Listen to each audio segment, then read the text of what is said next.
Mi más sincera enhorabuena al director y a todo el equipo que hay detrás, siempre organizando pues, cada una de las actividades. A Elena y Victoria, que comparten hoy todo su conocimiento, ¿no? y experiencia con nosotros, y por supuesto pues, a todas las personas que habéis hecho un esfuerzo ahí en medio de vuestra jornada laboral para dedicarnos un rato. Hace, pues como bien ha comentado Daniel, 2 años iniciamos este proyecto, ¿no? La Dirección General para la Lucha contra la Brecha Digital de la Consellería de Innovación pues puso en marcha junto a la Universidad Miguel Hernández esta cátedra con el objetivo de conocer cómo está afectando el uso de la tecnología pues, al bienestar y al desarrollo psicosocial de la juventud y sus efectos en su salud mental, ¿no? Desde entonces podemos decir que el impacto de la digitalización no ha parado de aumentar exponencialmente, siendo cada día pues, más difícil, de alguna manera, poner límites al tipo y al tiempo de uso de la tecnología. En España, según el Instituto Nacional de Estadística, el 95% de los chicos y las chicas utilizan habitualmente Internet, más del 45% dispone de móvil propio con conexión a Internet a los 11 años y el 94% a los 15 años. Además, según nos destaca los informes realizados por la cátedra, los propietarios de teléfonos inteligentes interactúan con sus teléfonos un promedio de 85 veces al día, incluyendo inmediatamente al despertar, justo antes de irse a dormir e incluso en medio de la noche. Hechos que traspasan, ¿no? la brecha digital de acceso y uso que nosotros también normalmente trabajamos, y abriendo el debate sobre una tercera brecha, que es la del aprovechamiento y la del uso responsable de la tecnología. Ya no basta con conseguir acceso a infraestructuras de calidad y equipamiento. Desde la Dirección General trabajamos intensamente para mejorar la alfabetización mediática y digital de la ciudadanía y favorecer el uso responsable de la misma a través de la sensibilización y la generación de conocimiento, intentando potenciar los efectos positivos del uso de la tecnología y minimizar de algún modo los negativos. En la mañana de hoy, los ponentes nos acercarán a una actualización sobre la relación entre el uso de las redes sociales y las conductas autolesivas, definiendo perfiles de riesgo y analizando el impacto que ciertos perfiles de uso de las redes sociales pueden tener en dichas conductas. Una temática que, como Daniel bien recordaba, es de suma importancia, además de mucha actualidad, y que merece sin duda una reflexión y análisis. Así que, como decía Daniel, lo que queremos es escuchar a los ponentes y tener oportunidad luego de generar debate. No me quiero enrollar más, ¿no? Solo reiterar pues, mi agradecimiento tanto a Daniel, a su equipo, a Victoria y a Elena que nos acompañan, a todos vosotros, evidentemente a la Universidad Miguel Hernández, que siempre nos ha apoyado, ¿no? en la puesta en marcha de este proyecto y en la continuación a lo largo de estos años, porque estoy segura de que las conclusiones y reflexiones que de alguna manera consigamos sacar de hoy nos permitirán a todos seguir trabajando hacia el objetivo que queremos, ¿no? que es al final conseguir una sociedad digital más responsable con el uso de las tecnologías y más inclusiva. Así que nada, muchas gracias por vuestra atención, que disfrutéis de la jornada y que el debate sea muy fructífero. Gracias, María, por tu apoyo y por la presentación y tus palabras amables. Quería centrar un poco el tema en una muy breve presentación que dará paso luego a... Voy a compartir pantalla y ahora mismo... bueno, el espíritu de la cátedra se basa en una lógica, en la lógica de que el ser humano evoluciona con la tecnología, es decir, la tecnología causa un impacto en el ser humano. Por ejemplo, ahora somos más altos que hace 100 años porque hay una tecnología alimentaria que nos ha permitido, pues bueno, ser más altos, beber más leche, más calcio, y así sucesivamente. No quiero alargar este discurso, que creo que a nadie se nos escapa, pero toda tecnología, toda implantación de una nueva metodología, pues, no, pues tiene su lado bueno y su lado malo también.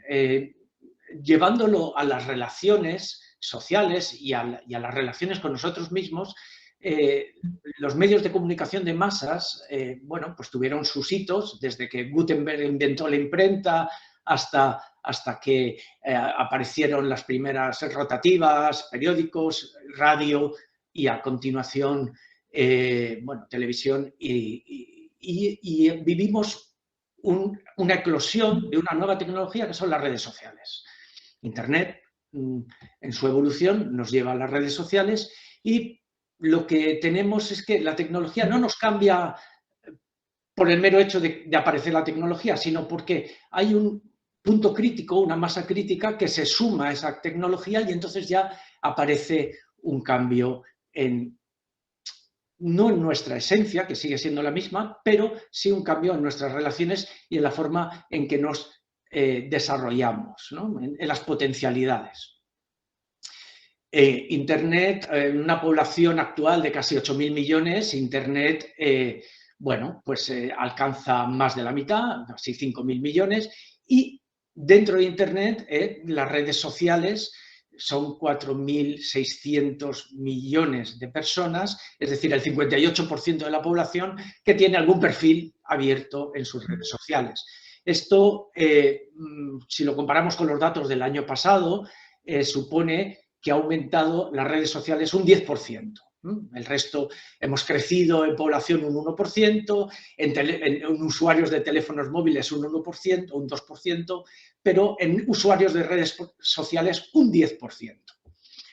Si echamos la mirada un poco más para atrás y vamos casi al inicio de este boom de redes sociales, es decir, si miramos una década, lo que vemos es que en la población mundial el uso de redes sociales se ha multiplicado por 3 en los últimos 10 años. Es decir, vamos a la cobertura total, ¿no?, de las redes sociales. ¿Y esto es bueno? Sí, claro que es bueno. ¿Es malo? Pues para algunas personas no es tan bueno. Entonces, nuestro interés desde la cátedra es conocer un poco desde una perspectiva más psicológica o psicosocial, sociológica, el impacto de esta nueva situación. Si vamos a unos datos muy recientes de la encuesta europea en adolescentes, la SPAD, vemos que una de cada 5 chicas, de lunes a viernes, dedica más de 6 horas al día. Es decir, un 20% de las chicas están en Europa, en 35 países, chicas de 15 años, dedican 6 o más horas al día a atender sus redes sociales. De lunes a viernes, pero cuando nos vamos al fin de semana, este porcentaje llega al 40%. Bueno, sin dramatizar, esto es algo que antes no se hacía y ahora se hace con esta intensidad. Y nos interesa saber si existe algún tipo de relación entre la capacidad no solamente cognitiva, sino también psicosocial, ¿no? No somos los únicos, obviamente, interesados en estos temas.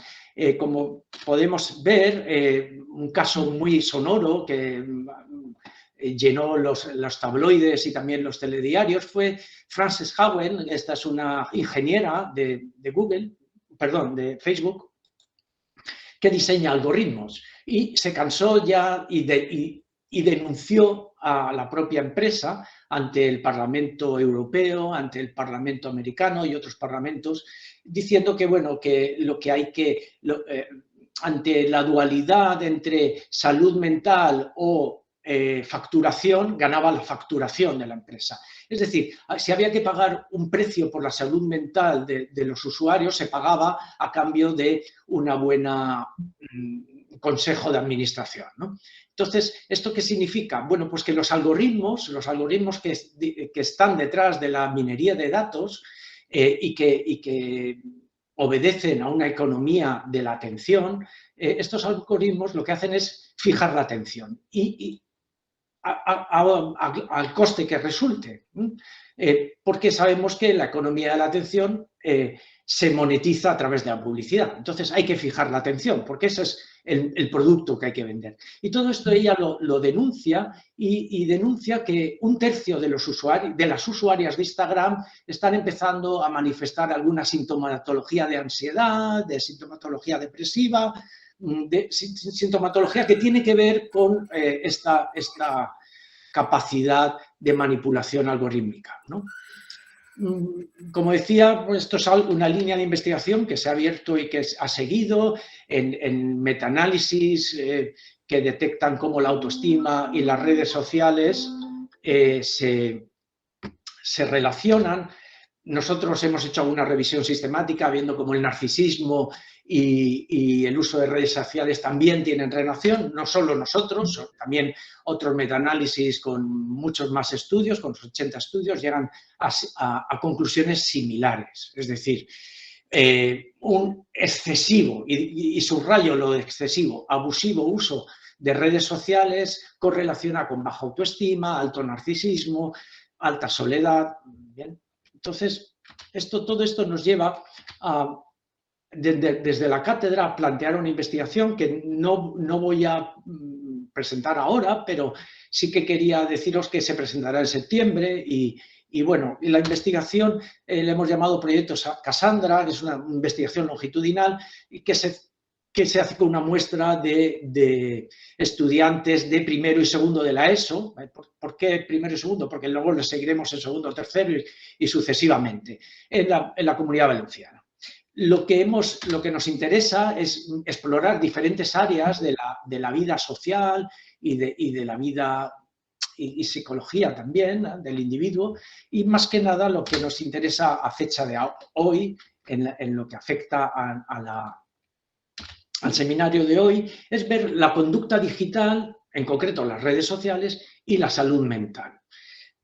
Muy brevemente os muestro lo que en la población de estudio hemos encontrado y lo que, por ejemplo, el número de redes sociales, el número de perfiles activos correlaciona muy bien con niveles de sintomatología. Por supuesto que no es un diagnóstico de depresión, pero son sintomatología de depresión medida por la escala CES, una escala validada, en donde vemos que aquellos que tienen una red social puntúan más bajo que los que tienen 2 a 5 redes sociales o los que tienen 6 o más redes sociales. También en comparación social y también en la ansiedad que produce el sentirse excluido. El FOMO, el Fear of Missing Out, que ya es un constructo acuñado. Bueno, esto tampoco es especialmente dramático. En el informe que presentaremos en septiembre entraremos más en el detalle, pero existe una relación. También, bueno, la relación es que hay un 30% más en comparación social, un 18% más en Fear of Missing Out y un 17% más comparando los que menos con los que más, los que tienen una o ninguna red social con los que tienen más de 6 redes sociales. Eso no significa que tengan ninguna psicopatología, pero existe esta aproximación. Y cuando medimos abuso de redes sociales y lo medimos con un instrumento de uso problemático, el Multicage TIC, construido y validado en España, vemos una relación exactamente igual. Es decir, aquellos que presentan puntuaciones más altas, la puntuación más baja es 1, la más alta es 4, pues tienen un 33% más de comparación de ansiedad por comparación social, de ansiedad por sentirse excluido, un 18%, y un 12% más de sintomatología depresiva. Bueno, esto lo he querido presentar como una primicia y también como un preámbulo a lo que Elena y Victoria nos van a desarrollar ya concretamente con conductas autolesivas y con conductas autolíticas. Bueno, no quiero seguir, o sea, sí que quiero seguir, pero no hay tiempo para seguir y vamos a escuchar a los que realmente nos interesa, que es Elena en primer lugar. Elena, te dejo la pizarra para ti. Genial. Muy bien. Muchas gracias. Qué interesante, Daniel, el estudio. Tengo ganas ya de conocer los resultados. Vale, dame un segundito que presento la comunicación.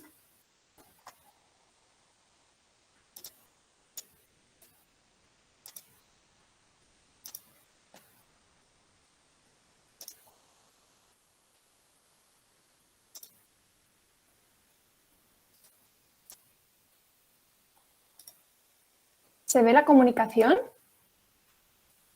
¿La presentación? Sí, Elena, se ve perfectamente. Vale, yo no veo nada, así que entenderé que si hay alguna duda o algo, como se va a explicar después, ¿no? Se van a hacer después. Exactamente, Elena, tú haz tu presentación. Perfecto. Y luego, después de la intervención de Victoria, dejamos un espacio a preguntas y comentarios. Genial, pues en primer lugar, muchísimas gracias, Daniel, y a todos por estar aquí. Gracias, Daniel, por invitarme y por bueno, pues por generar este webinar tan necesario e interesante sobre cómo las redes sociales, y en este caso yo voy a hablar también de las nuevas tecnologías en general, las TIC, influyen en la autolesión, y yo me voy a desarrollar más el ámbito de la conducta suicida, que es el ámbito en el que yo investigo. Estoy como doctoranda también de la Universidad Complutense de Madrid, y en el que he desarrollado también no solo la parte investigadora, sino la parte asistencial como psicóloga sanitaria en atención psicológica en infanto-juvenil. Entonces, para empezar, me gustaría dar una visión, como una fotografía que me gustaría que tuviéramos todos, que es ver la conducta suicida, y en general también podríamos hablar de la autolesión como tal, como un problema complejo, donde podríamos verlo como un puzzle con muchas piezas, un puzzle encima con muchas piezas y muchas aristas cada una, donde no podemos hacernos una idea del problema si no tenemos todas las piezas delante.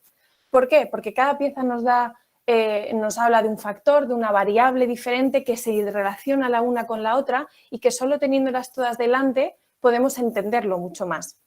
Sabemos que en psicología el uso de una sola variable, de una sola causa que explique un gran problema, pues sabemos que no es lo más acertado.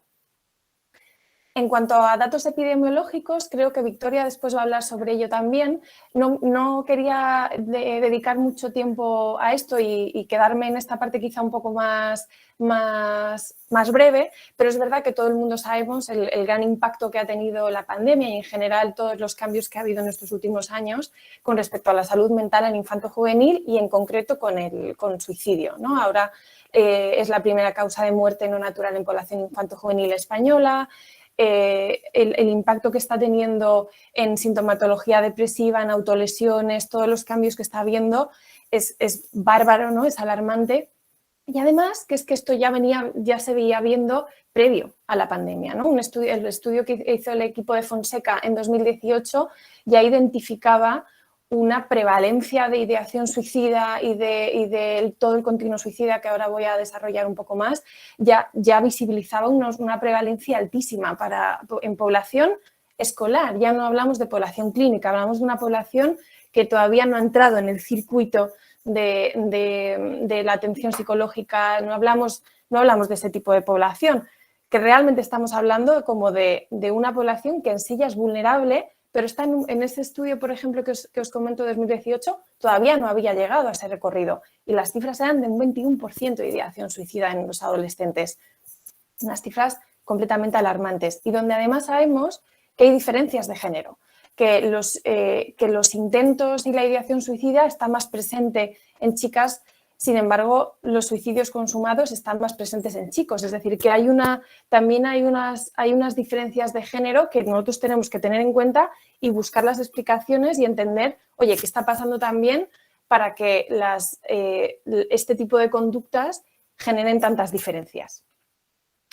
Cuando hablamos de continuo suicidio, cuando hablamos de suicidio, hago mucha importancia siempre en no quedarnos solo con el suicidio en las últimas fases, ¿no? En el suicidio consumado o cuando haya habido intentos, sino poner también la mirada en todo el espectro suicida. Leamos continuo suicida a los escalones, ¿no? A los pasos que se dan ya desde un primer inicio, donde a lo mejor no hay una idea activa sobre querer quitarnos la vida, sino donde hay deseo de muerte, deseo de desaparecer, me gustaría dormirme y no despertar, y lo que llamaríamos deseo de muerte o ideación pasiva, en el que todavía no se ha activado y que con el paso del tiempo, no sabemos cuánto, hay veces que es más corto esta carrera suicida, hay veces que es más largo, se va activando esta idea, se va generando un plan y se va elaborando este plan hasta que hay intentos suicidas consumados o no consumados.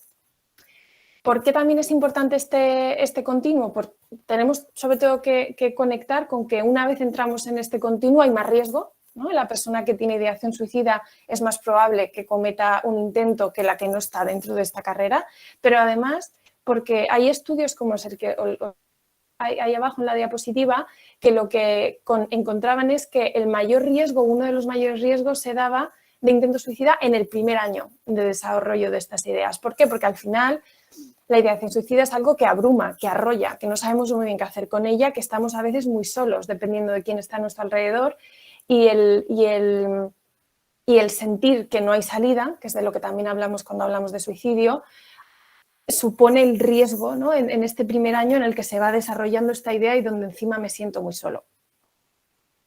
Por otro lado, y en relación también a lo que estamos hablando, en los últimos años se ha empezado a utilizar un término que ya hay bastante consenso en él, que se llama cibersuicidio, ¿no? Que sería cualquier acción de quitarnos la vida, independientemente del grado de intención que queramos hacerlo, puede estar todavía muy ambivalente o puede estar muy seguro, que está motivado por la influencia de variables relacionadas con las nuevas tecnologías, ya sea a través, vamos a ver ahora después en la presentación, a través de múltiples maneras de las que me pueden llegar ahí. Puede ser una red social, puede ser una web, puede ser YouTube, ¿no? Pero la influencia puede ser variable, pero este cibersuicidio está relacionado con las acciones en las que las redes sociales e Internet está detrás.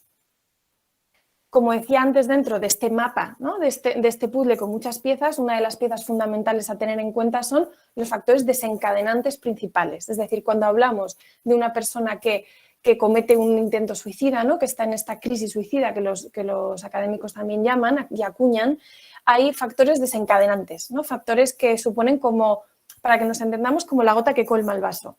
Y en población infanto-juvenil hay diferencias que en población adulta o que en los factores generales, como en este caso podrían ser pues, la falta de aceptación en la identidad de género o la orientación sexual por parte de sus familiares o su contexto, ¿no? social, problemas académicos de tipo presión académica, fracaso escolar, periodo de exámenes sin estrategias obviamente de gestión emocional, situaciones de acoso, desengaños amorosos, problemas en casa, pérdidas de seres queridos o embarazos prematuros, son algunos de ellos. Pero también, por otro lado, tenemos factores de riesgo asociados, que con factores de riesgo de lo que hablamos son de factores que aumentan la probabilidad o que forman parte del aumento de probabilidad para que se dé la conducta suicida, ¿no? Para que se pueda haber este intento o el desarrollo de la ideación suicida más específica y que están asociados. ¿Por qué digo asociados? Porque no estamos hablando de causa-efecto. Hay muchas más variables, pero es verdad que hay algunas donde la comunidad académica y la comunidad científica ya hay un gran consenso sobre ellas, como mencionaba también antes Daniel, la depresión, independientemente ya de la etiqueta, ¿no? Sintomatología depresiva alta, comorbilidad con otros problemas, impulsividad, desesperanza como uno de los factores psicológicos claros a la hora de desarrollar esta ideación suicida, la idea de que no hay fin, ¿no? La idea de que no hay solución es uno de los aspectos que más impacta, pero también pues, que haya intentos de suicidio previo, la exposición en general al suicidio, es decir, tener un contexto, se llama entorno suicida, estar en un entorno donde mis amigos o mi familia ha cometido un intento suicidio o se ha suicidado de esta manera, son factores de riesgo específicos en esta población, en población infanto-juvenil. Pero además hay uno en el que me voy a detener un poco más, que es las autolesiones no suicidas. Y aquí es verdad que me parece importante señalarlo y separarlo, porque hay muchas veces que se confunden y es fácil confundirlo porque hay veces que viene con la misma topografía, ¿no? Viene con un mismo corte o con un mismo daño.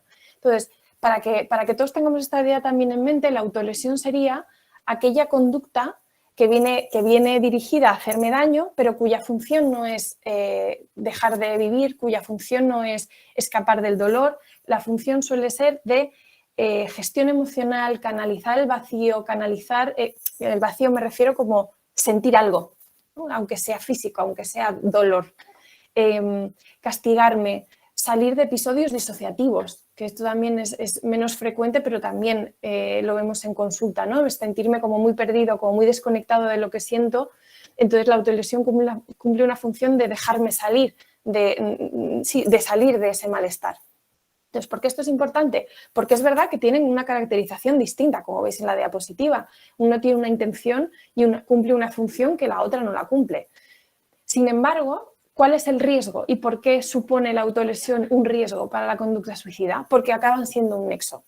Si la persona está utilizando la autolesión a través, por ejemplo, de los cortes, que es una de las autolesiones bastante frecuentes en esta población, a través del corte, y yo ya estoy habituada a este daño, aunque no sea con una intención mortal, si en algún momento se desencadena una crisis suicida, si en algún momento desencadena esta idea de quiero quitarme la vida, desafortunadamente lo más común es recuperar aquellos métodos en los que yo ya me siento con cierta habilidad o donde yo ya me siento más ducho, vamos a decirlo así, ¿no? O siento como me es menos abrumador. ¿Y qué vamos a utilizar? Aquello que ya hemos utilizado en el pasado. Además de que no siempre hay una percepción de control, lo que yo creo que es una autolesión y es una autolesión porque la función no es la de morir, sino la de canalizar el dolor, a veces se va de las manos, ¿no? Y hay gente que fallece de esta manera.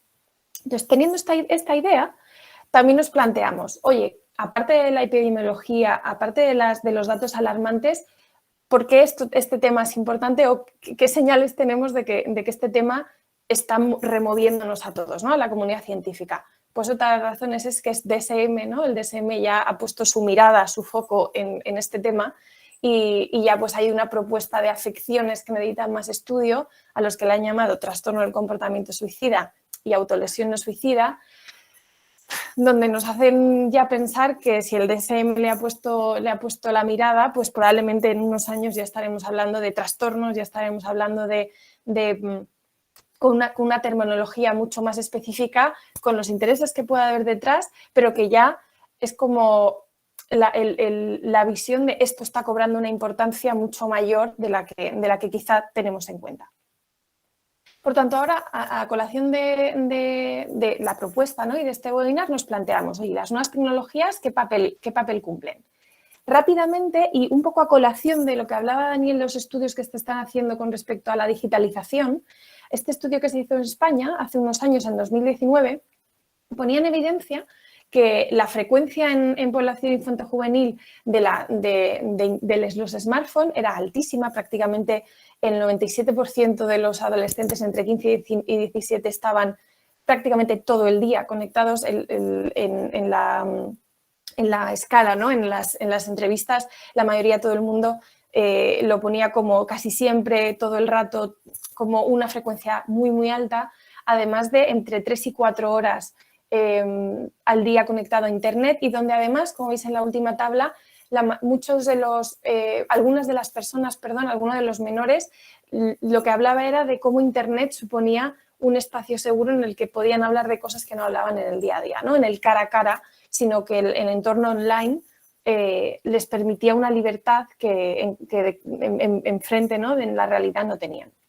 Y que además otro pequeño grupo, pero un pequeño gran grupo y que crecía cada año, se había visto expuesto a experiencias negativas online y otro pequeño grupo, pero del 19% y del 27% con respecto a suicidio y autolesión respectivamente, habían visto este contenido potencialmente dañino online, no de otras maneras.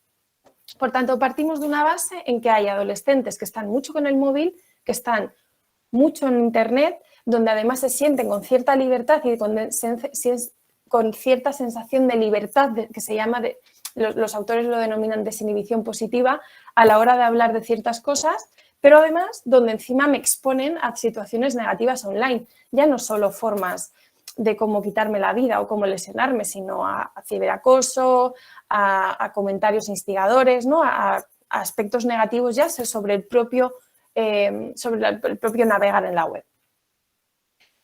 Entonces, ¿por qué los menores, ¿no? Y por qué las personas ante el malestar utilizamos las redes para hablar de ello y no buscamos asistencia formal?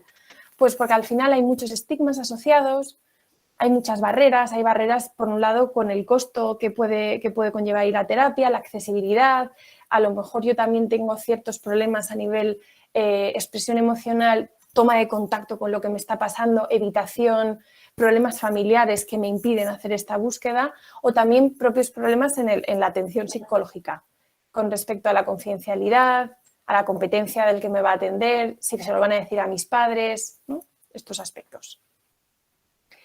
Y además esto no solo pasa en personas que están fuera de este circuito, sino que incluso en pacientes que ya están en sesión, que os dejo ahí el estudio, lo que se encontró era que el 70% de las personas que no hablaban sobre el suicidio y lo pensaban con respecto a sus terapeutas, el 70% no lo hacía por miedo a las consecuencias negativas que podía tener, porque su terapeuta le fuera a proponer un ingreso involuntario y luego también por otras opciones, ¿no? Por otras reacciones como ansiedad, miedo, culpa, vergüenza a la hora de hablarlo.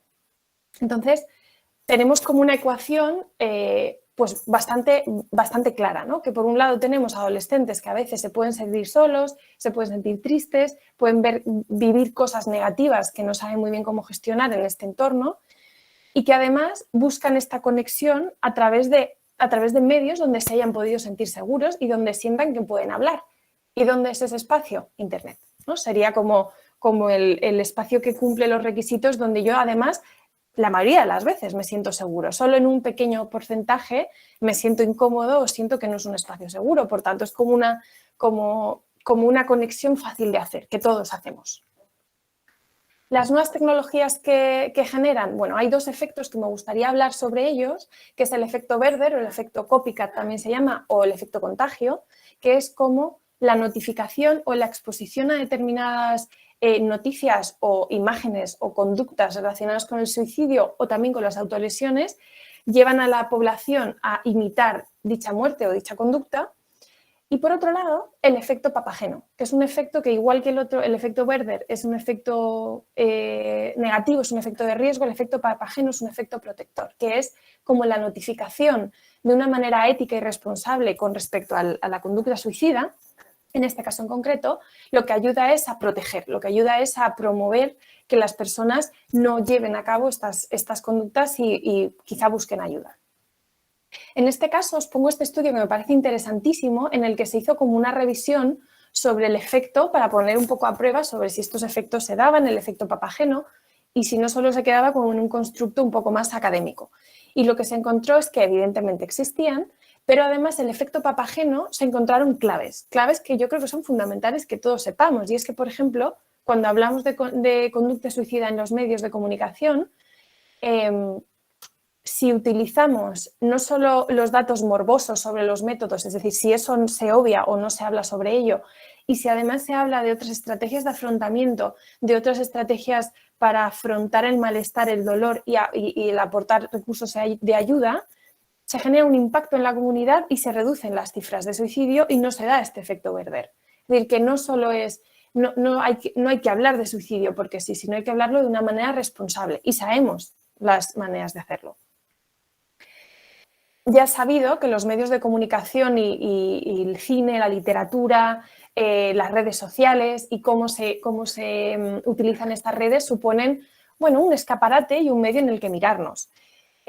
Hay muchos medios que se hacen eco de una manera más ética y otros mucho menos ética que promueven este efecto Werder y ya no solo en fallecimientos reales, como en el caso en el pasado de Marilyn Monroe o más actualmente pues Avicii tenemos o Robin Williams o en nuestro caso Verónica Forqué, sino también con respecto a las series, ¿no? Ya no solo personajes reales sino personajes de ficción y uno de los mayores y los más controvertidos fue a través de la serie de Por 13 razones en Estados Unidos, donde hubo y se estudió mucho el efecto Werder, ¿no? Como veis aquí, se hizo un impacto brutal en la comunidad académica, ¿no? Con respecto a estos temas, en base a la alarma social que generó y el aumento de los suicidios en población adolescente. Y es verdad que hay muchos estudios, muchos de ellos hablan de efectivamente un efecto Werder claro, pero también hay otros, como es el último que veis ahí, donde pone un poco en cuestionamiento la existencia en concreto de este efecto a través de esta serie, debido a veces al escaso rigor metodológico que tenían estos estudios. Por tanto, haciendo también referencia a lo que hablaba Daniel de las propias TICs, ¿no? Tienen problemas generales asociados a ellas, como es el síndrome de Fear of Missing Out, ¿no? El FOMO, la nomofobia, que es el miedo a irme sin móvil, los problemas de juego online, el ciberbullying. Esos son problemas ya que son generales y específicos, digamos, del propio contexto de las nuevas tecnologías. Pero es que además estas nuevas tecnologías suponen un problema específico para lo que estamos hablando nosotros, que es el tema de los chats, las webs, las aplicaciones con respecto a suicidio, ¿no? Foros donde se habla de suicidio y donde se busca métodos para hacerlo o donde se habla de ello. Algunos son sincronizados y otros asíncronos. ¿Por qué se participa en estos medios? La mayoría de las veces se hace para buscar apoyo. No se hace de una manera negativa por parte de las personas que lo están pasando mal, sino que se hace con este aspecto de búsqueda de apoyo social. Sin embargo, ¿cuál es el problema? Que las nuevas tecnologías suelen suponer a veces un apoyo, ¿no? Un factor de protección, porque hay redes de apoyo donde se sienten más a gusto, donde sienten este apoyo por parte de los unos y los otros, pero luego también hay agentes instigadores que lo que hacen es, sin sentir ellos malestar y sin sentir ellos ideación suicida, lo que hace es instigar a los demás a que lo hagan, casi a modo de espectadores, de una manera evidentemente muy patológica para nosotros y para el que lo recibe, ¿no? Que en vez de recoger esta red de apoyo y este bienestar de la red de apoyo que le va a generar, lo que encuentra es instigación y consecuencias obviamente devastadoras. Por tanto, tenemos ambos, ¿no? Como mencionaba Daniel, hay un uso problemático y hay aspectos negativos relacionados con las redes sociales y con las nuevas tecnologías, pero también hay soluciones, ¿no? Forman parte de esta solución como cualquier herramienta. Entonces, ¿qué podemos hacer? Por un lado, voy a pasar un poco por encima para no explayarme en exceso y poder dar paso a Victoria, pero hay medidas preventivas que ya están online, que están en la web, ¿no? En el propio Internet, con respecto a los foros debidamente mediados por profesionales específicos, moderados por ellos, por organizaciones también específicas y profesionales involucradas, y donde el posicionamiento web de recursos de ayuda esté al alcance de cada mensaje o de cada situación y perfil de riesgo que pueda generarse. También las no ya tan nuevas herramientas de análisis que ya están afortunadamente implantadas, pero que nos van dando datos. Solo quería dar unos cuantos específicos con respecto a las redes sociales, y es que, al igual que las redes sociales pueden tener un impacto negativo, también nos permiten a nosotros como investigadores conocer más. Hay varios estudios ya, revisiones con el uso de minería de datos, es decir, con una cantidad ingente de datos como muy particulares, muy específicos, que lo que encontraban, por ejemplo, es que Twitter tenía una sensibilidad de detección para los perfiles de riesgo suicida muy altos. Y otro también, que es el que veis a la izquierda del equipo de Kim y compañía, ¿no? Y sus colaboradores, donde detectaba que Facebook, Twitter, Instagram y Snapchat tenían una sensibilidad y una detección muy alta, por encima creo que era del 80 o 90%, para diferenciar perfiles depresivos o no depresivos. Esto ya también nos hace como que el dardo, ¿no? La diana de la que estamos hablando es muy concreta y estamos detectándola, llegamos a ella. Un estudio español al que también hago referencia, lo que encontraba es que los perfiles de Twitter, haciendo un análisis de los perfiles suicidas, encontraban que los perfiles suicidas hablaban más en términos negativos, frases más cortas, hablaban más de emociones más desagradables como ansiedad, hablaban más en fin de semana y de noche, ¿no? Son cosas que permitían conocer el uso de las redes sociales por parte de las personas que estaban sufriendo. Claro, y eso a nivel académico y a nivel científico nos es fundamental para la hora de trabajar, ¿no? con nuestros pacientes.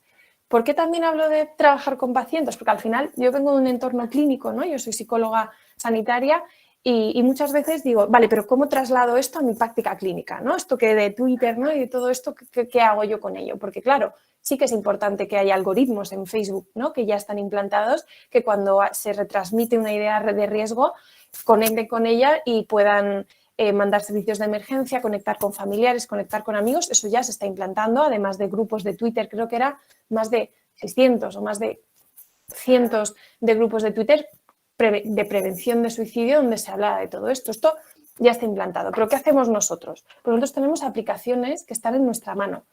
Voy a hablar de PreventSuite, que es una aplicación española con contenido basado en la evidencia que permite hacer planes de acción, que es uno de los gold standard en intervención en suicidio, un plan de acción específico, un plan de seguridad con señales de alarma, números de emergencia, utilizar la geolocalización para que la persona pueda conectar con su hospital de referencia, lo ponga y pueda conectar en el momento crítico para que le lleve a ese sitio.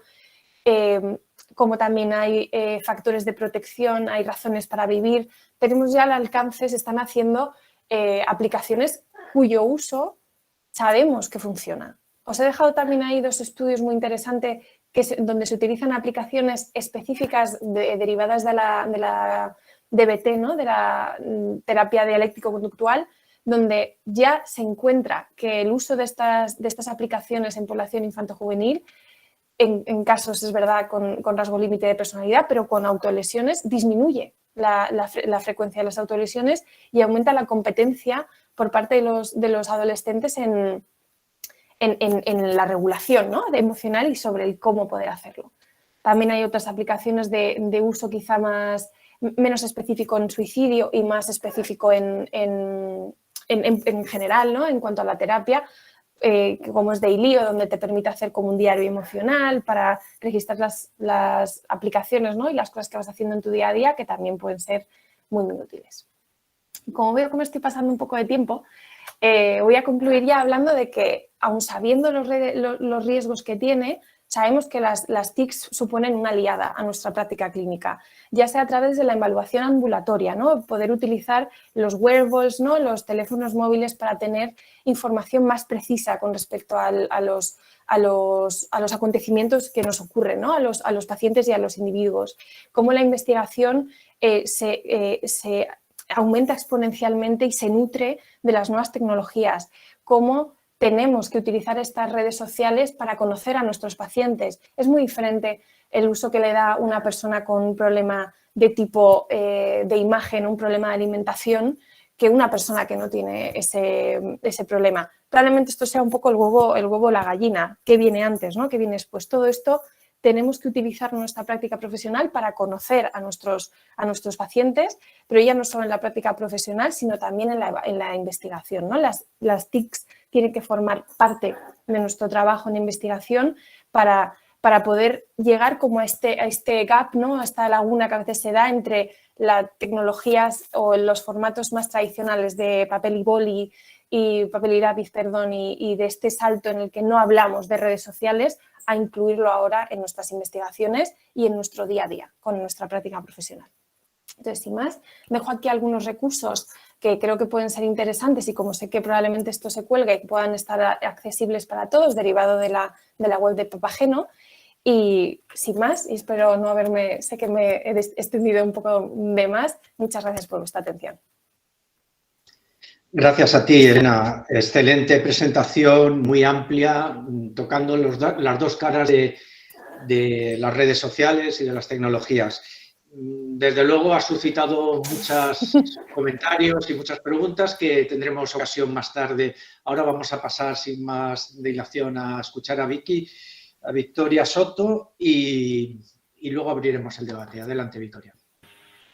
Bueno, muchas gracias. A ver, voy a presentar, creo que ya puedo presentarlo. Lo que tengo preparado.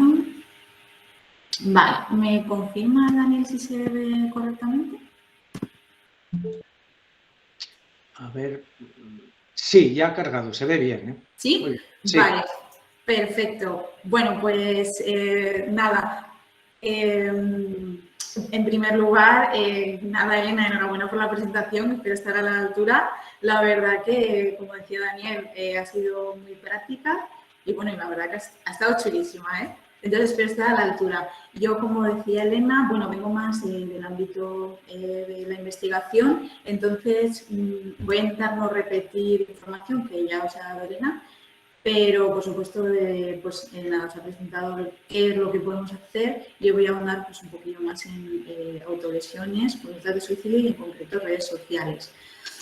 Me gustaría agradecer, por supuesto, a la directora general María Muñoz y al director de la cátedra Daniel Lloret por la invitación y por darme la posibilidad de hacer esta intervención.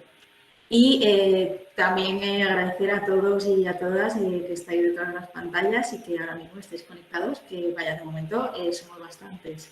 Entonces, bueno, también muchas gracias. Intentaré ajustarme al tiempo y dar espacio para luego esas preguntas.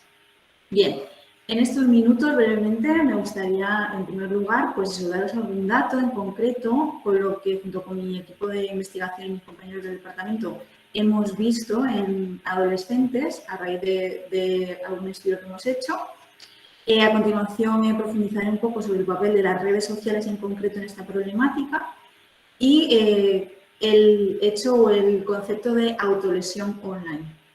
Y luego nada, unas consideraciones finales sobre el papel de las redes sociales.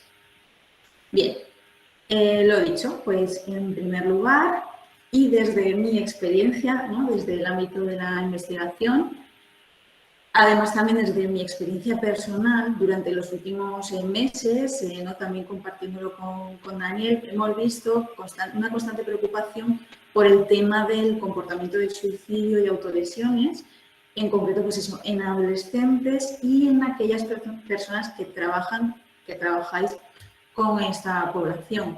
Y es que, bueno, sí que es verdad que antes de empezar a hablar de datos, me gustaría sobre todo destacar que aunque estamos acostumbrados quizá a hablar pues eso, de porcentajes, de tasas, que paremos un momento, ¿no? Y que realmente destaquemos la importancia que estos datos tienen, y es que, bueno, pues están reflejando que estos adolescentes están sufriendo y que ya los poquitos años de vida que tienen han tenido alguna idea, alguna conducta, ¿no? Dentro de este continuo que comentaba Elena, de, pues eso, de actuar letalmente contra sí mismo, o en concreto de la autolesión sin idea de suicidio, pues que no tienen otra estrategia para afrontar ciertas situaciones que se presentan.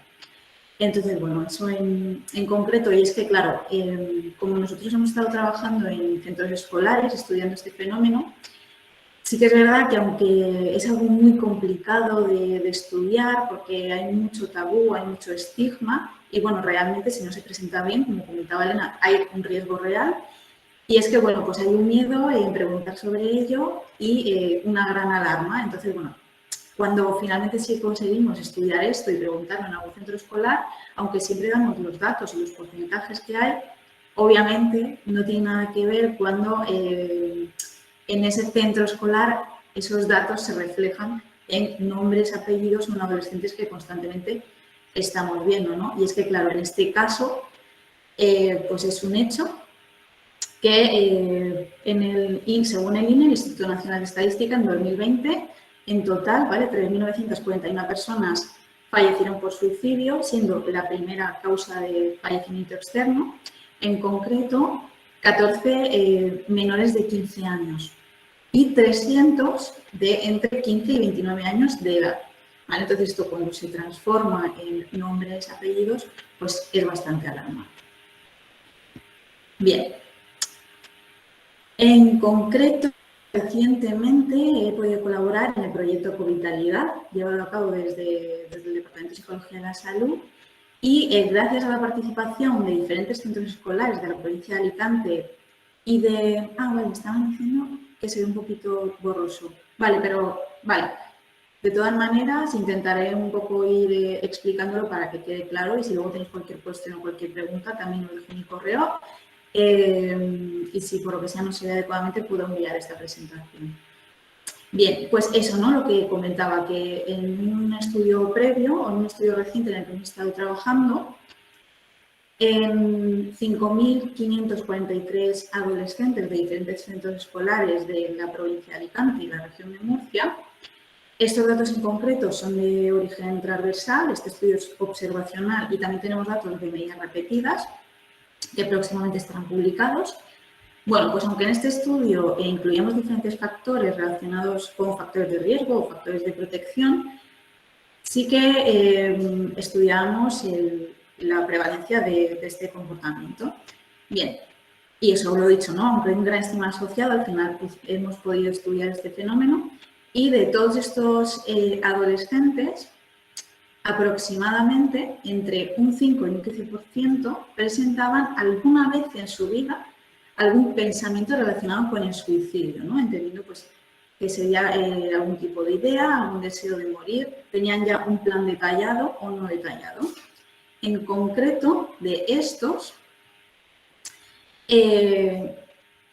bueno, el porcentaje que os he puesto aquí es de ese porcentaje en concreto, casi la mitad o más de la mitad había llevado a cabo o había tenido ese pensamiento durante los últimos 12 meses en el momento en que hacíamos esa pregunta.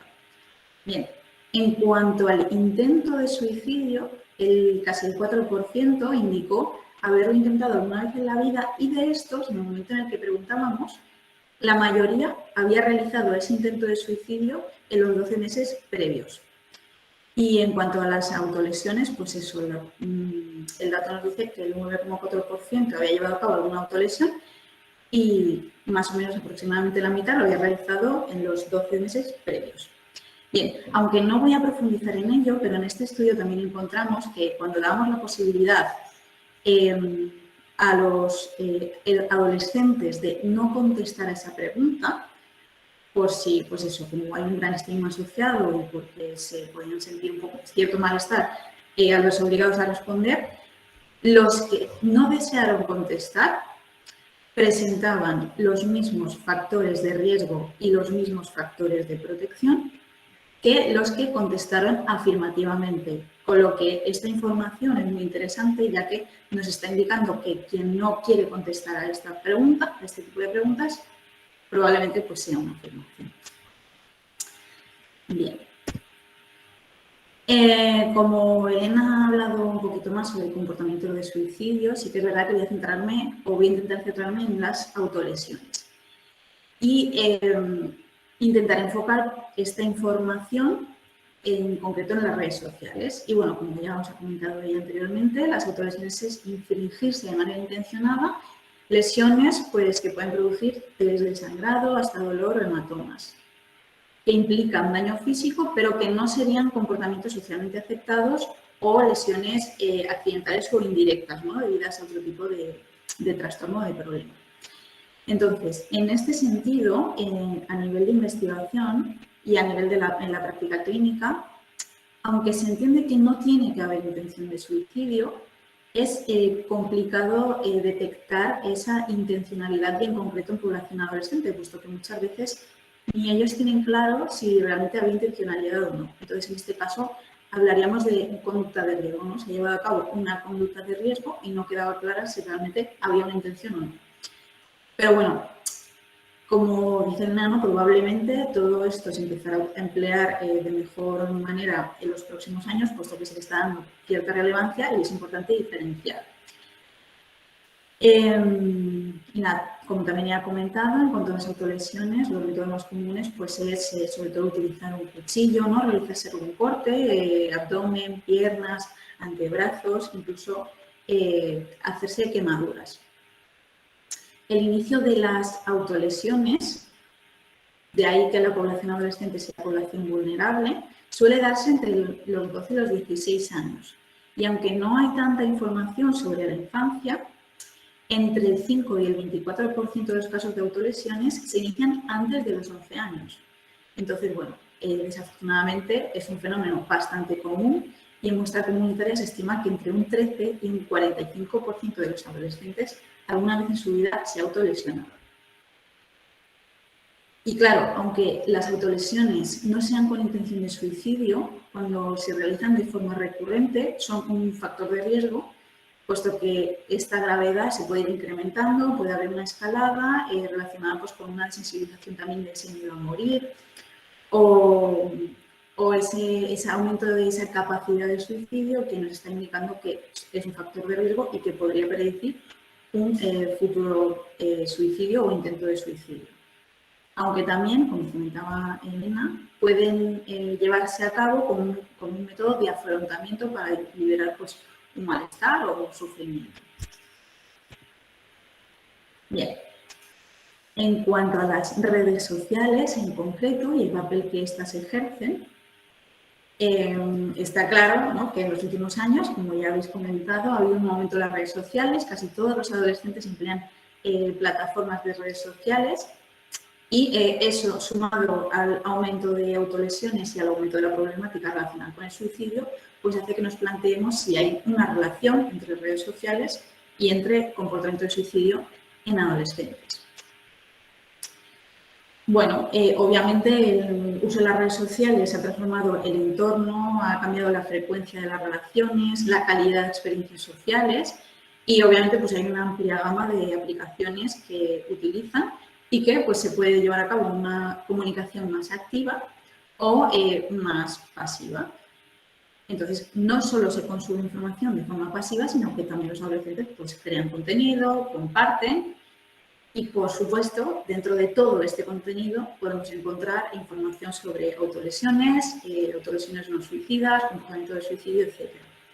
Y este contenido en concreto es muy impactante en las audiencias.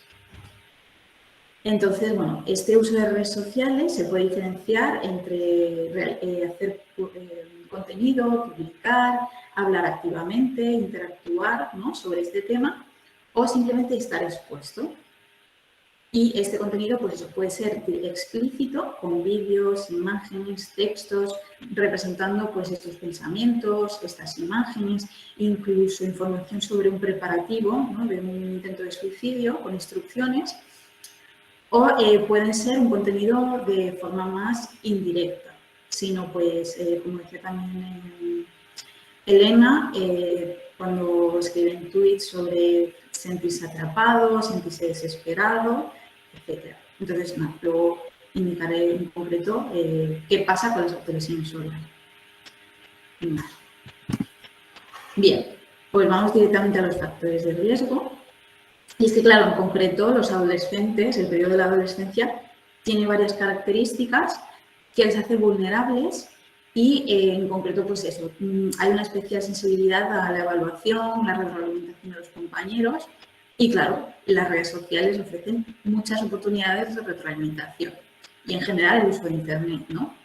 Y, por supuesto, una causa o el uso de Internet puede estar relacionado con un desplazamiento en general de aquellas cosas que ya de por sí tienen un impacto positivo en la salud mental y que son protectores, como el sueño, una buena alimentación, etcétera, y pueden influir en aquellas experiencias que son más dañinas, ¿no? La exposición directa, la información dañina, el ciberacoso, que esto pues, puede contribuir a este cambio de estado de ánimo y problemas psicológicos. Bien, pues aunque es un tema bastante reciente, que como indicaba Daniel, todavía hay necesidad de estudio, todavía hay necesidad de lanzar y de incluir dentro de este tipo de proyectos el cómo influyen las redes sociales, si como factor protector o como factor de riesgo o como ambos. Pero bueno, aún así hay trabajos que han estudiado este fenómeno asociado con comportamiento de suicidio y de autolesiones en adolescentes y en concreto se repiten varias variables que se podrían tener en cuenta como factores de riesgo, que serían la frecuencia de uso, ¿vale?, el uso problemático de este tipo de aplicaciones, la victimización y relacionados y el tipo de contenido que se comparte. Entonces, rápidamente indicaré un poquillo a qué nos referimos con esto. Y claro, en cuanto a la frecuencia de uso, se ha visto que en estudios donde incluyen ambas variables, un mayor uso de las redes sociales se asocia también con un mayor uso de comportamiento de suicidio en adolescentes y presencia de autolesiones. Que luego veremos la siguiente cara, ¿no?, como factor protector, que también se ha mencionado ya.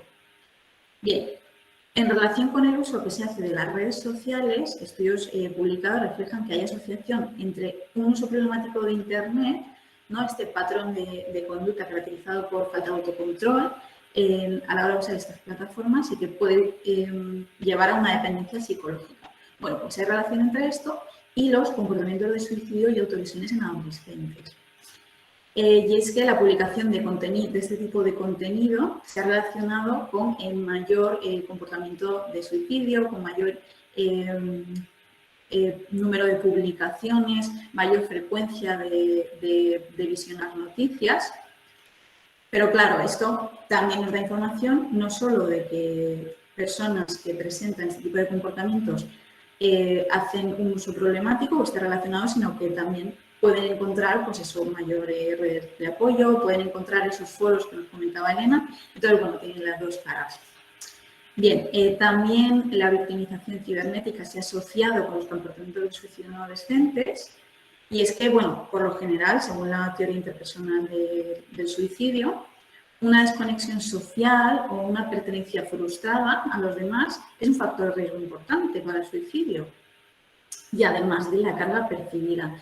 Entonces, este tipo de victimización y la perpetración de acoso cibernético pueden afectar a esta pertenencia frustrada y a esta carga percibida.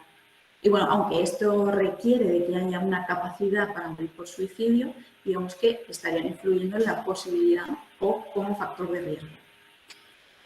Y por último, en cuanto a la simple exposición a este contenido, si bien no todos los adolescentes que están expuestos quiere decir pues, que se sientan, haya un malestar o que esto aumente la probabilidad, pero sí que es verdad que tenemos que tener en cuenta que hay cierta población más vulnerable, que ya se ha visto, pues eso, como os ha comentado también antes Elena, que hay cierta población que ya tiene ciertas características que les hacen más vulnerables y es aquí donde tendríamos que poner el foco, ¿vale? Donde se ha visto que hay una mayor relación con el contenido que visualizan y la probabilidad de comportamiento de suicidio o de autolesión.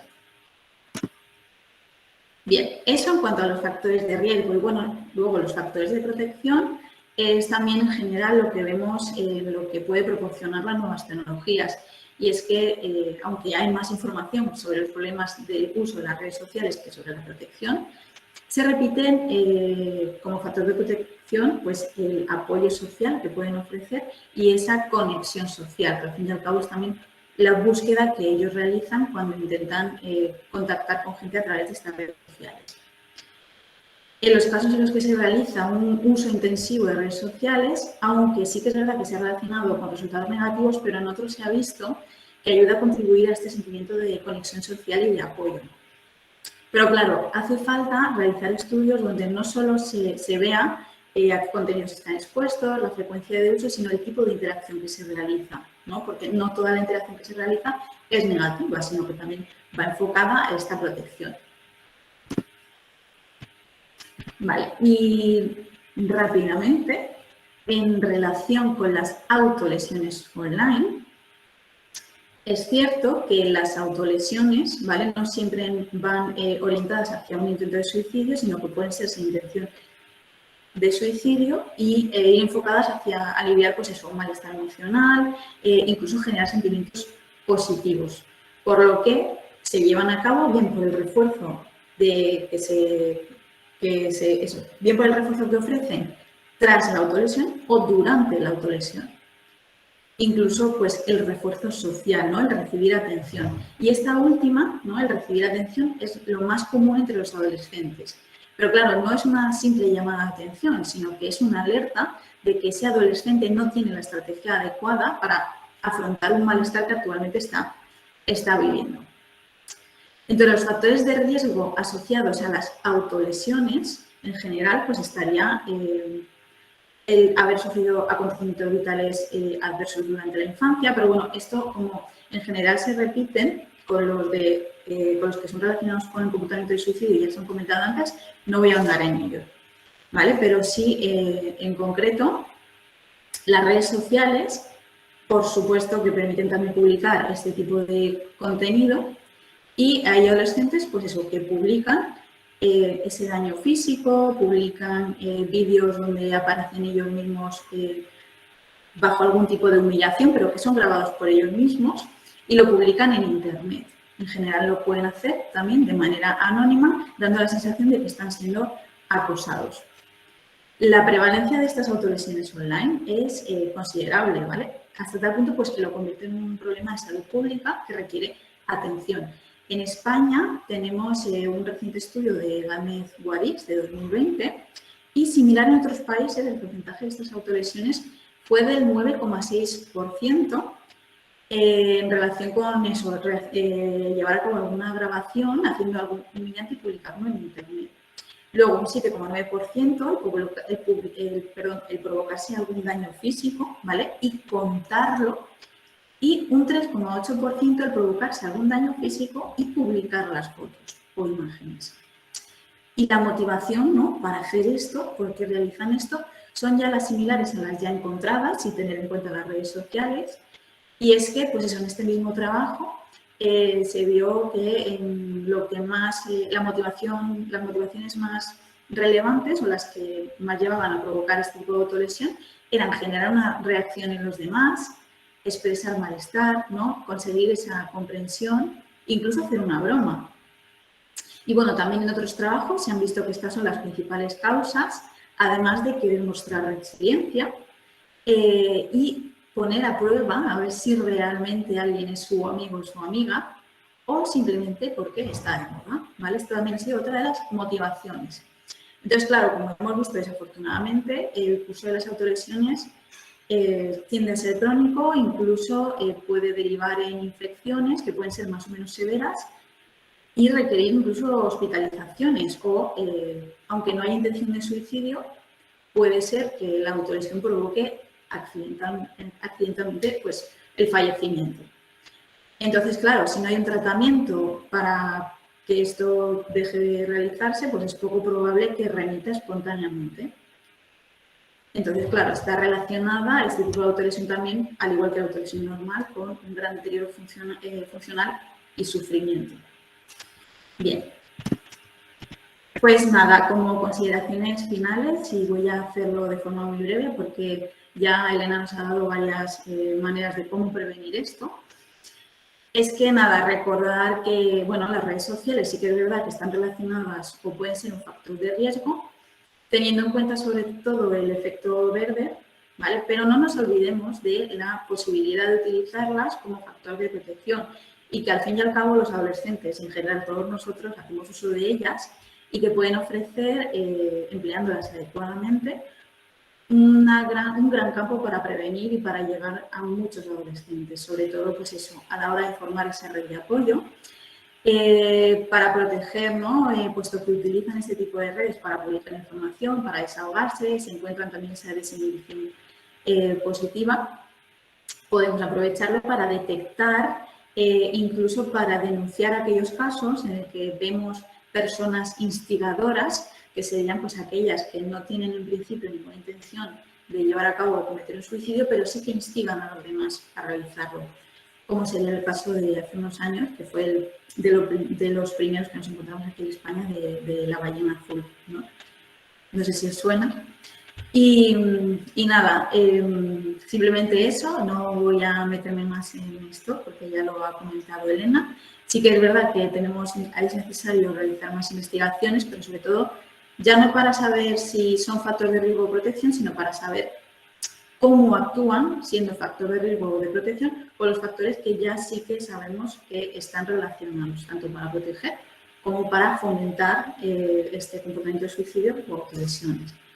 Entonces, muchas gracias por vuestra atención. No voy a excederme más. Si tenéis alguna cuestión o pregunta, os dejo mi correo electrónico. Y aunque es cierto que he utilizado más bibliografía, os dejo ahí un poco las principales sobre lo que he ido comentando y cualquier duda o consulta, aunque no quede resulta, pues nada, podéis escribirme. Así que dejo de compartir la presentación. Vale. Muchas gracias, Victoria, y por tu extensa y por compartir con nosotros los datos de los resultados de tus investigaciones del proyecto de Ecovitalidad. Y bueno, era de esperar que nos íbamos a extender un poco más del tiempo previsto, que era la 1, pero era imposible cortar vuestras ponencias por lo interesantes que estaban resultando. Ahora disponemos del tiempo que, bueno, yo creo que con 15 minutos como máximo de intervenciones o de comentarios o preguntas que queráis hacer, yo creo que podríamos dar por clausurada la sesión de hoy. Así que dejo el micrófono abierto o el chat abierto para que vosotros, quien quiera hablar, que levante la mano y yo le doy paso, y quien quiera escribir su pregunta a través del chat, pues que lo haga y también la leeré yo a cualquiera de las dos ponentes. Os podéis dirigir. Yo quería plantear, bueno, habéis estado hablando de, bueno, un efecto de riesgo y un efecto protector, las dos caras, como no puede ser de otra manera, de cualquier cosa, y en este caso de las redes sociales en cuanto a las conductas. Y dentro del efecto de riesgo hay un efecto directo de instigamiento, de modelado, o de modelos. Hablamos del efecto Werner y de casos como la ballena azul o otros casos que han ido surgiendo y que incluso en algunos países han llegado a provocar normativas muy taxantes de cierre. En Italia llegaron a prohibir alguna red social. Entonces, esto es un efecto directo. También habéis apuntado, y en eso también he estado hablando yo antes, sobre los efectos indirectos, cómo las redes sociales de alguna manera afectan a la salud mental, afectan negativamente, también positivamente, pero en algunas personas negativamente, y este aumento de síntomas depresivos o esta ansiedad por comparación social, a su vez producen unos efectos de forma indirecta que afectan a las conductas autolesivas o autolíticas a través de la desesperanza o de situaciones anímicas más cercanas al suicidio. Esto por un lado, por la parte negativa, pero luego habéis planteado algunas cosas que a mí me interesan especialmente, que es la parte positiva. Y en concreto me parece especialmente interesante, lo dejo así abierto para quien quiera intervenir, aunque ya veo que ya están llegando algunas preguntas, pero concluyo. Me parece especialmente interesante el perfilado psicológico, ¿no? A través de la minería de datos que tan al servicio de la industria y de la sociedad capitalista está, pero también puede estar al servicio de la salud y, por supuesto, de la prevención y de la clínica. Tenemos una tecnología muy avanzada que ha dado muy buenos frutos en otros campos como en la política, y estoy hablando de Cambridge Analytica, por ejemplo, en donde se sabe que el perfilado de datos produce unos efectos en la conducta de los usuarios. Entonces, esta otra parte, como detección precoz, me parecía bastante interesante. Bueno, esta era un poco mi reflexión general. Y si os parece, no me contestéis a mí, si os parece, os leo la pregunta de Aris. A ver, un momento, porque hay algo. Sí, dice Aris. Tiene dos preguntas. La primera pregunta va dirigida a Elena y versa sobre el efecto Werther en general y sobre los estudios y las revisiones sobre el impacto de los fenómenos sociales, como la serie que has mencionado, Las 13 razones. El incremento producido en las conductas suicidas, las consumadas, las que se han llegado a realizar. Y la pregunta es, ¿se observan adolescentes emocionalmente estables también? Es decir, es una pregunta difícil, pero pone en relación el efecto Werther con la estabilidad emocional de los adolescentes, o si por el contrario, esta activación se produce solamente en jóvenes que ya presentan una situación de ideación suicida previa. Claro, la mayoría de esos estudios son estudios transversales donde además utilizan como referencia, ¿no?, los suicidios consumados, y en la mayoría no hay autopsias psicológicas que puedan relacionar una cosa con la otra. Pero es verdad que aquí, recogiendo un poco la literatura más allá de esta serie, lo que podríamos hablar es que seguro que hay, ya no me quedaría solo con el término emocionalmente estable o inestable, sino que para que se dé ese efecto contagio, la población tiene que ser vulnerable y tiene que haber una vulnerabilidad detrás. Por tanto, no sé qué piensa Victoria, aunque sea una pregunta para mí, creo que todo lo que ella sabe también nos ayuda.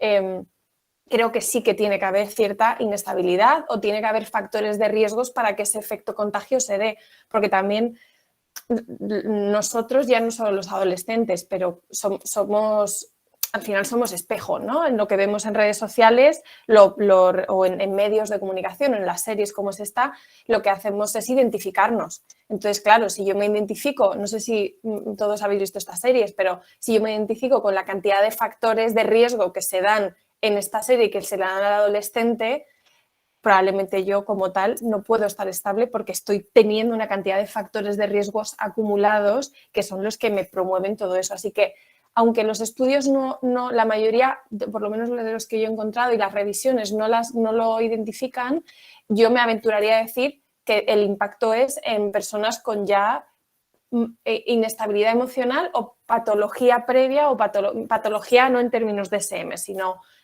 malestar o no bienestar psicológico.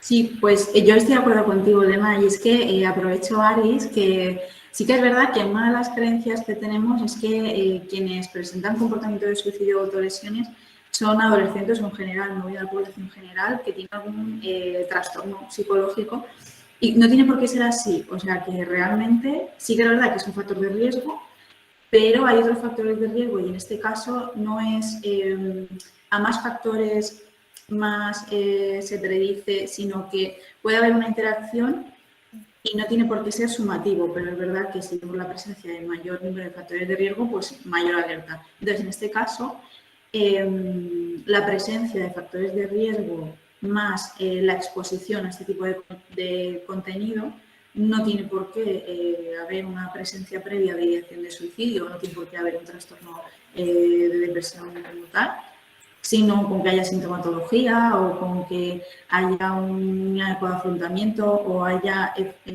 eventos adversos en la infancia o el adolescente esté siendo víctima de acoso escolar, o se sienta carga o pertenencia frustrada. Simplemente con eso ya puede haber la exposición a este tipo de contenido, ya puede ser, pues eso, puede dar esa activación que comentas.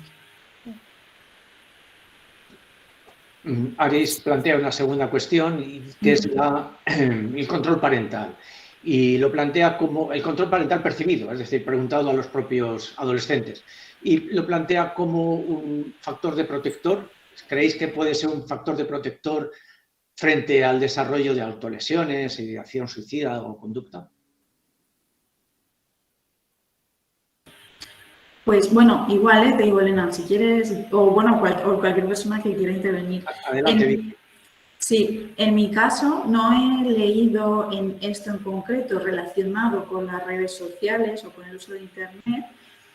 Es verdad, eso no lo he visto, entonces no sabría decirte según la evidencia científica qué sucede, pero como es algo bastante reciente y sobre todo los investigadores se han centrado en encontrar factores de riesgo, no sé si hay mucho al respecto, pero me parece muy interesante y además creo que este control parental quizá puede ir relacionado con la sensación de apoyo o con esa conexión. Entonces, si va relacionado o si interacciona a modo de que haya una mayor sensación de conexión o una mayor sensación de apoyo social por estos familiares, que es un poco lo que pasó durante el periodo de cuarentena. Durante este periodo, el hecho de que los adolescentes estuvieran en casa fomentó esa conexión con los familiares y esto produce una reducción en algunos trabajos, ¿vale? Se refleja una reducción de este número de intentos de suicidio o de ideación, por lo que yo quizá lo relacionaría con eso, pero me parece interesante el poder incluir este tipo de variables, sobre todo la percepción, ¿no?, que ellos tienen. Creo que Ralo quiere intervenir. Sí, pero hay unas preguntas antes. Vale, digo, no sé si es para sí. esto.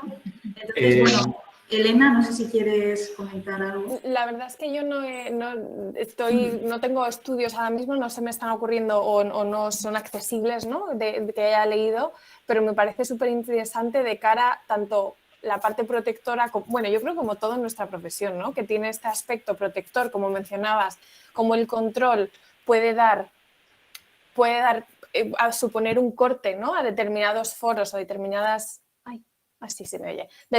webs o perfiles instigadores, pero por otro lado también estoy pensando en un perfil de padre controlador, donde claro, por este ultracontrol, ¿no?, del que hablamos también a veces en las redes sociales, suponga un efecto negativo. Entonces me ha parecido una pregunta súper interesante a la que quizá estudiar e investigar sobre ella, que seguro que hay investigaciones, pero yo ahora mismo no recuerdo el haberlo visto.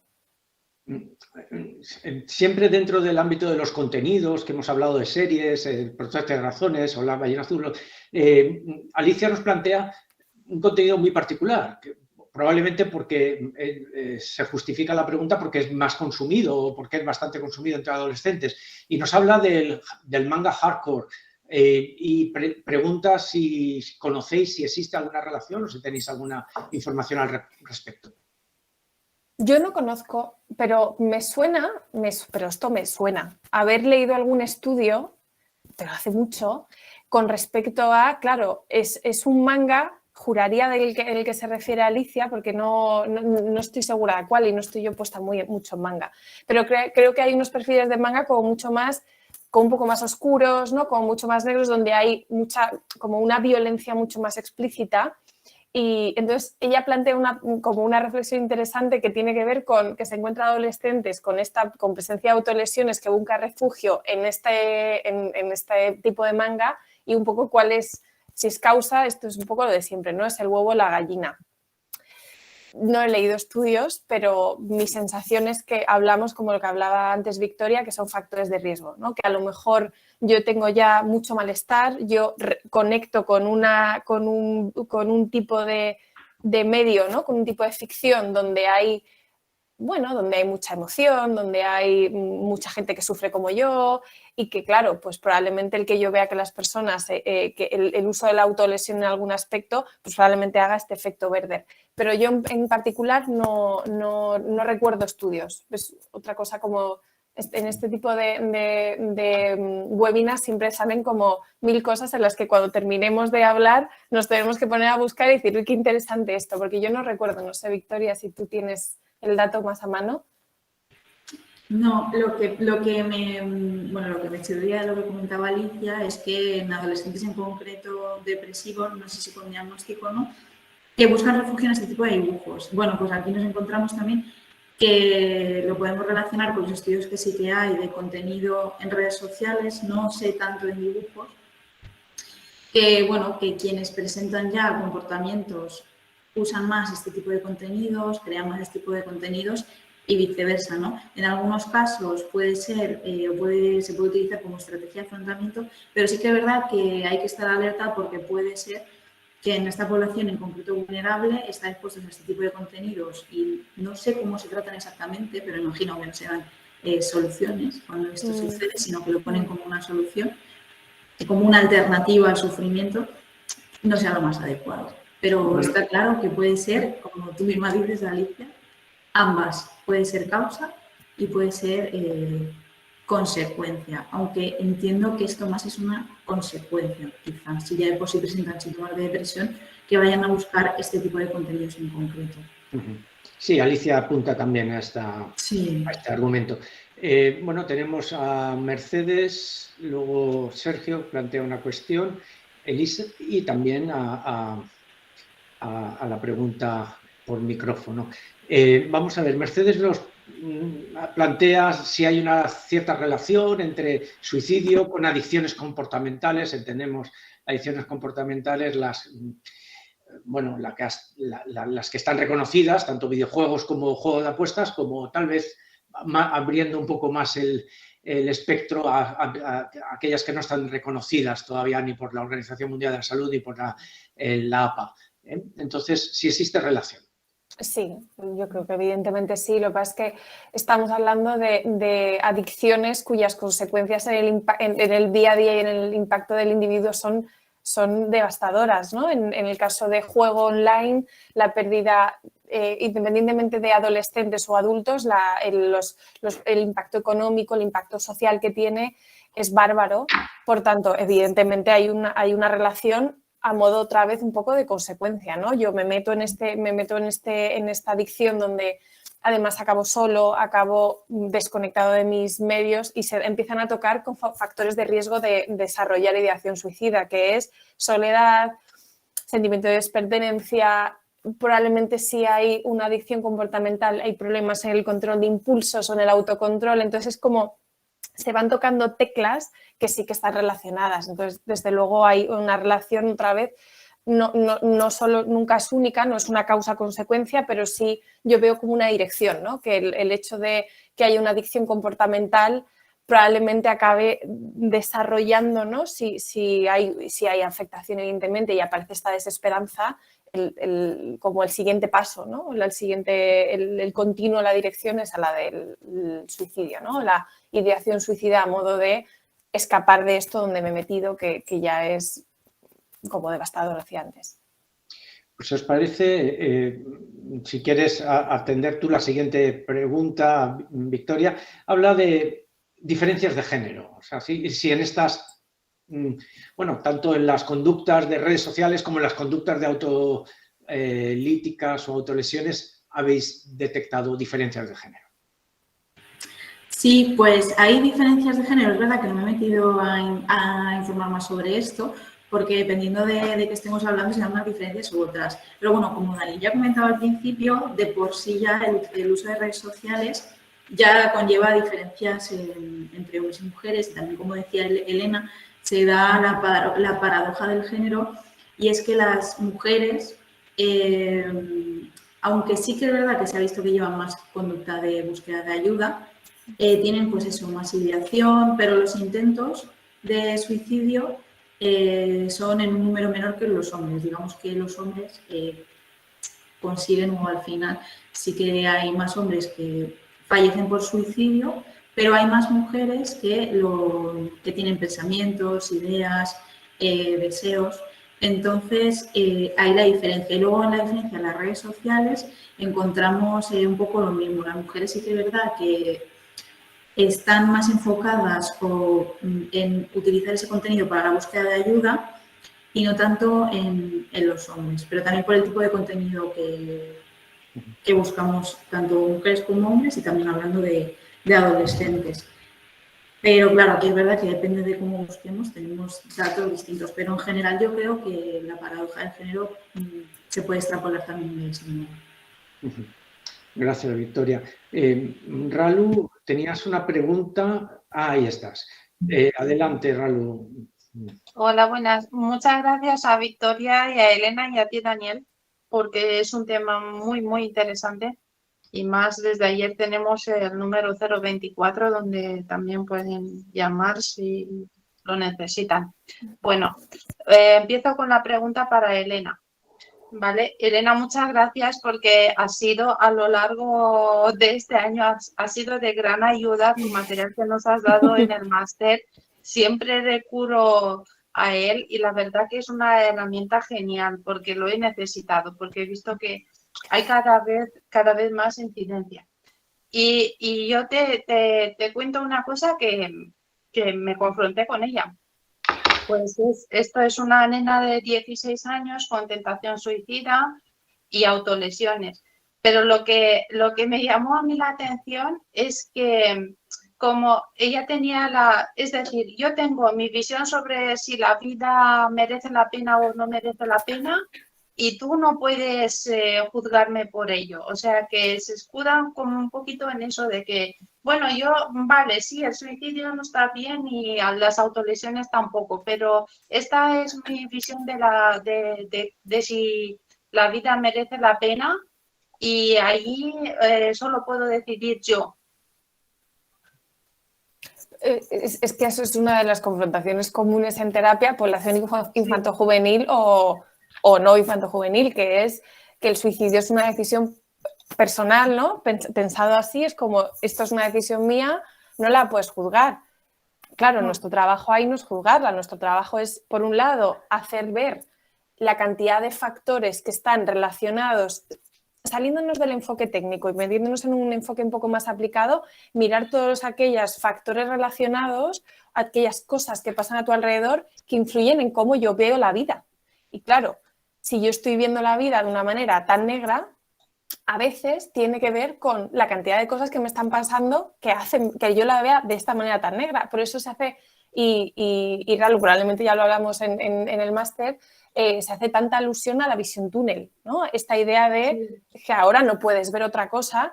Entonces, nuestro trabajo ahí no es esto que ahora afortunadamente ya no se hace y que se divulga muchísimo sobre ello, sobre esta idea Mr. Wonderfulística, ¿no? De, oye, que la vida es maravillosa, que merece ser vivida, sino al revés, sino una idea de, oye, hay situaciones muy malas, ahora mismo tú estás en una de ellas y el suicidio es una opción, es una opción válida, es una opción, pero quizá hay muchas otras cosas más menos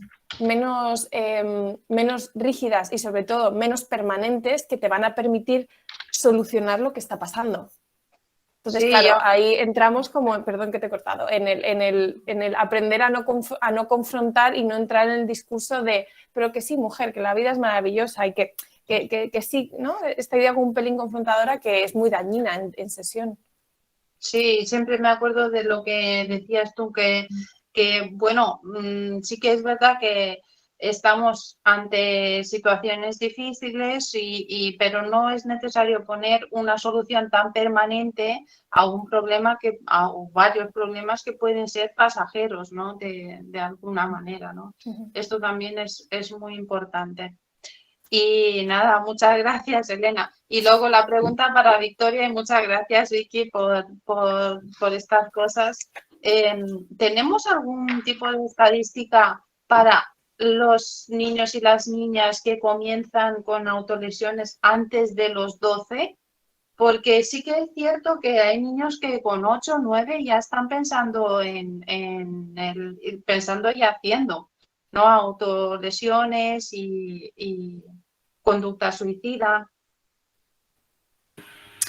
Pues, bueno, Ralu, muchas gracias a ti por asistir y por intervenir. A ver, no sé a qué te refieres con las estadísticas, lo que sí que es cierto que bueno, la idea de muerte como tal, hasta, si no me equivoco, ¿vale? Hasta los 10 o 11 años no aparece. Por eso es raro, aunque desafortunadamente sí que hay, ¿vale? Pero es raro encontrar datos en concreto de intentos de suicidio o de deseos de suicidio durante la infancia. Pero es verdad que sí que hay.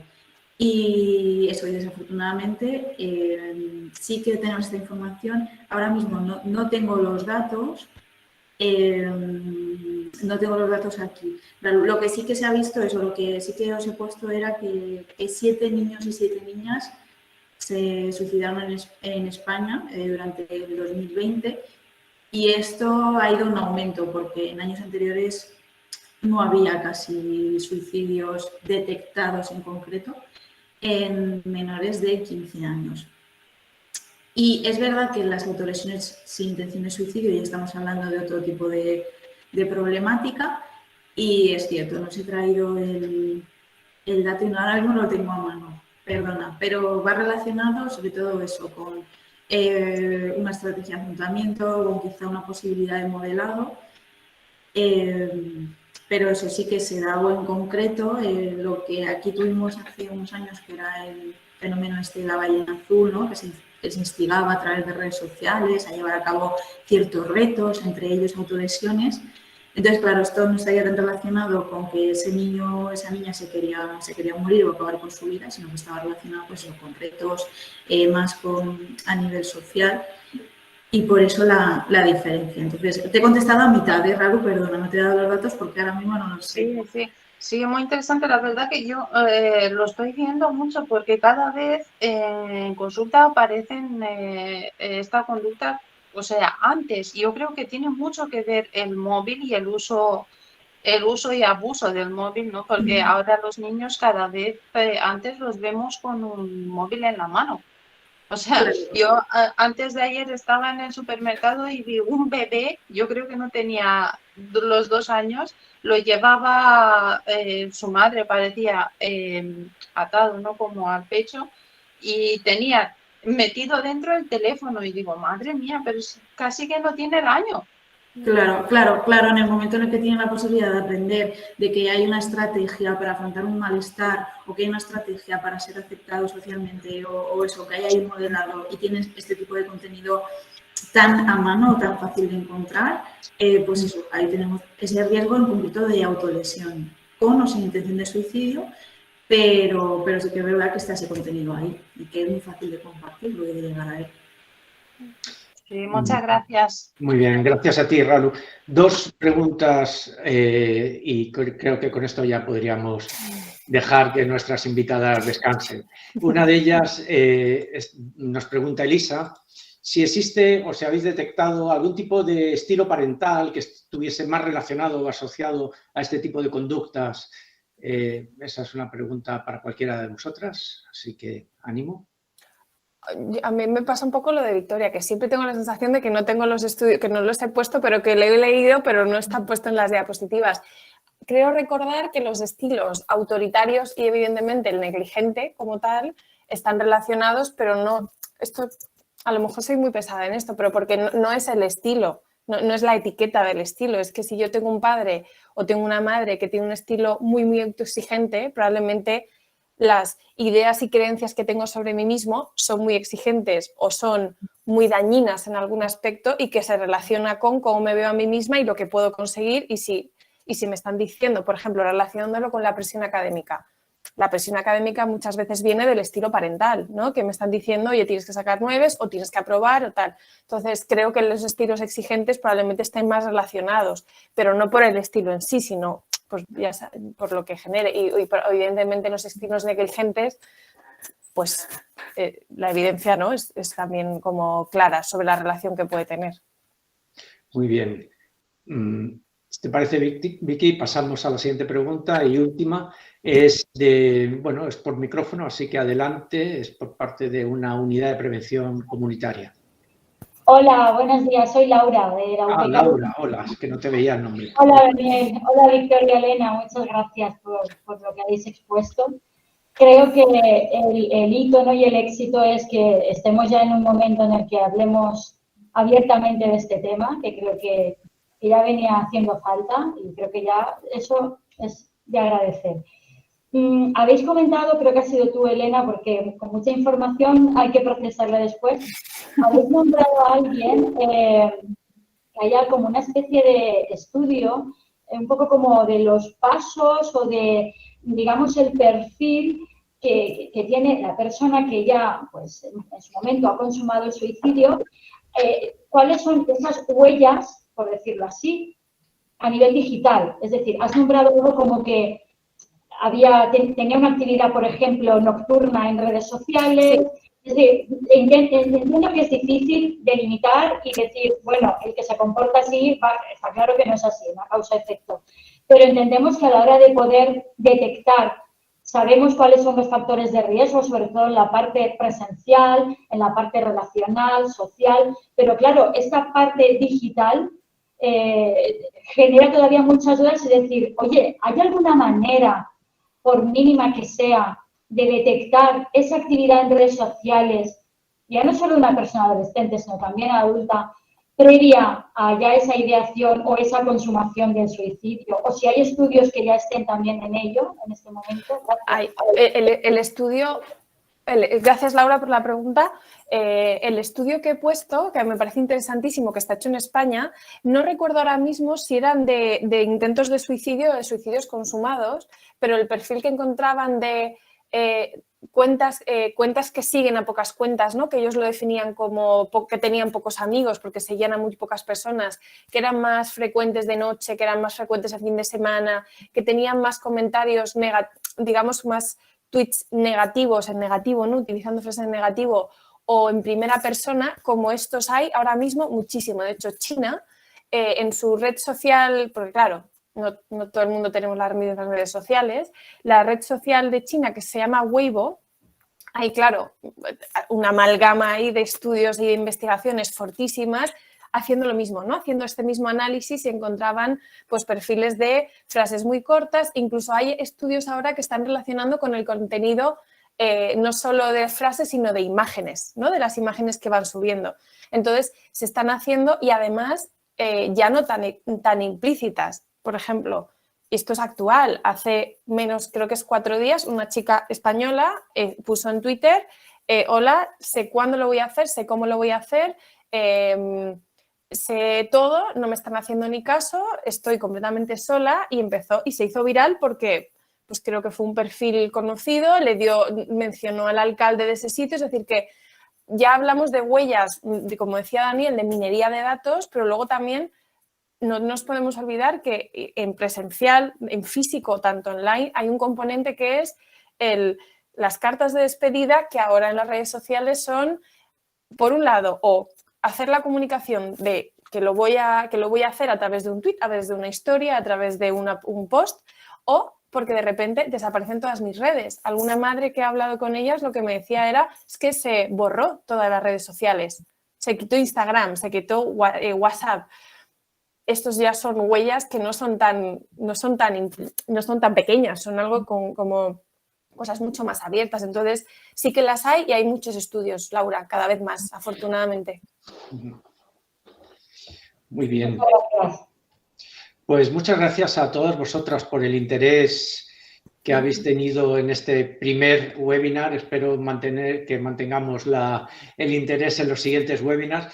Ya os digo que estoy tentado a enviaros a todos los asistentes un cuestionario para ver qué os puede interesar, siempre dentro del ámbito de la cátedra, y así poder diseñar webinars como este que ha tenido tanto acogida en el futuro. Victoria, Elena, muchas gracias por estar toda la mañana aquí con nosotros. A vosotros. A vosotros. Y nos vemos a la próxima, entonces. Muy bien. Estupendo. Gracias. Adiós a todos. Hasta luego. Adiós.